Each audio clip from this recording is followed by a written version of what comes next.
지방자치단체장들의 비리 문제가 최근 본물 터지듯 터져나오고 있습니다. 일단 당선이 되고 나면은 이후에는 감시와 견제는 없다고 봐야 합니다. 지방의회의 행정사무감사나 주민소환 제도가 있지만은 사실상 유명무실하다는 지적입니다. 차유정 기자입니다. 한 남성이 차에서 내려 법원 안으로 도망치듯 사라집니다.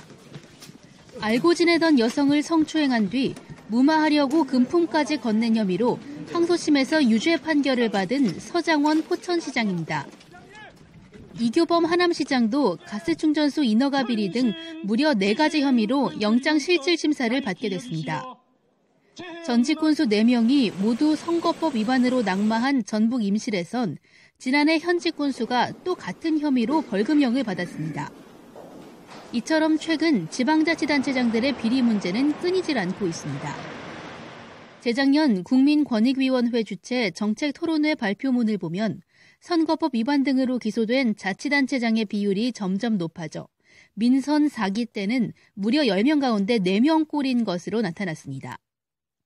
전문가들은 지방의회나 상급기관의 감시와 견제 기능이 사실상 유명무실하다는 데 문제가 있다고 보고 있습니다. 실질적으로는 단 5일 동안 모든 사무감사를 다 해야 된다 보니까 물리적으로 시간이 너무 촉박하다 보니까 의원들이 자기의 해당 소관위원회 사무감사를 모든 걸 그 시간 안에 하지를 못해요. 주민소환제도 등 직접적인 주민통제제도는 요건이 까다로워 실효성이 부족하다는 의견이 많습니다.